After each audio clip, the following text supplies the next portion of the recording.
Hey guys, இன்றைக்கி ரொம்பவே சூப்பரான ஒரு சமையல் தான் பார்க்க போகிறோம். கத்திரிக்காய் முருங்காய் போட்டு சாம்பார் வைக்க போகிறோம். வாங்க வீடியோக்குள்ளே போய் எப்படி செய்கிறதுன்னு பார்க்கலாம்.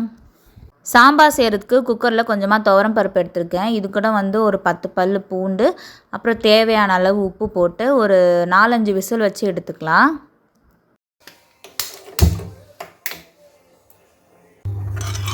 குக்கரில் வச்ச பருப்பை நல்லா வெந்துருச்சு.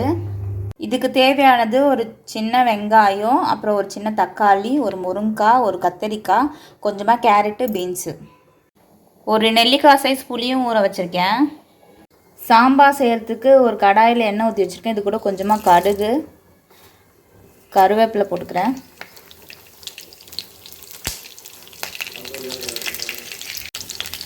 கொஞ்சம் போல் வெந்தயம், லைட்டாக பெருங்காய பொடி, 2 காஞ்ச மிளகாய், கட் பண்ணி வச்ச வெங்காயம் சேர்த்துக்கிறேன். இந்த சாம்பாருக்கு சின்ன வெங்காயம் போட்டால் நல்லாயிருக்கும். இப்போ சின்ன வெங்காயம் இல்லாதனால நான் பெரிய வெங்காயம் சேர்த்துக்கிறேன். வெங்காயம் ஓரளவுக்கு வதங்கினா போதும். இது கூட தக்காளி சேர்த்துக்கிறேன். கொஞ்சமாக உப்பு,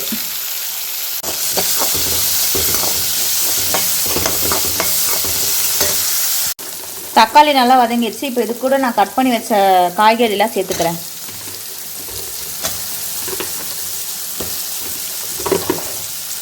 தேவையான அளவு உப்பு.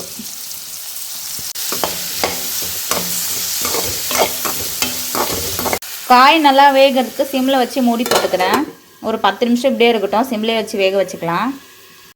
காய் நல்லா வெந்துச்சு. இப்போ இது கூட 1/4 ஸ்பூன் மஞ்சள் தூள் போட்டுக்கிறேன். இப்போ இது கூட சாம்பார் தூள் சேர்த்துக்கிறேன். நான் யூஸ் பண்ணுறது சக்தி பிராண்ட் தான்.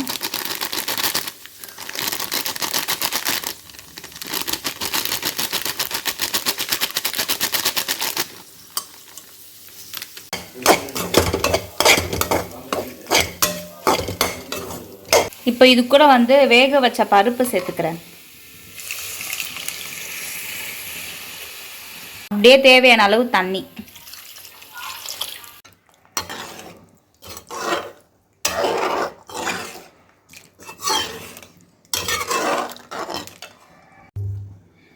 இப்போ நான் ஊற வச்ச புளி தண்ணி அது கூட சேர்த்துக்கிறேன். சாம்பார் நல்லா காயெல்லாம் வெந்து கொதிச்சு வரணும். இப்போ கொஞ்சமாக ஒரு 4 துண்டு மாங்காய் அதை போட்டு சேர்த்துக்கிறேன்.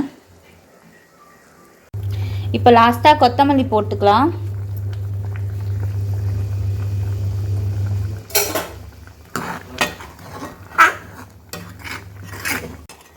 ரொம்பவே சூப்பரான கத்திரிக்காய் முருங்காய் போட்ட சாம்பார் ரெடி ஆகிடுச்சு. நீங்களும் ட்ரை பண்ணி பார்த்துட்டு எனக்கு எப்படி இருந்ததுன்னு கமெண்ட்டில் சொல்லுங்கள். தேங்க்யூ ஃப்ரெண்ட்ஸ், பாய்.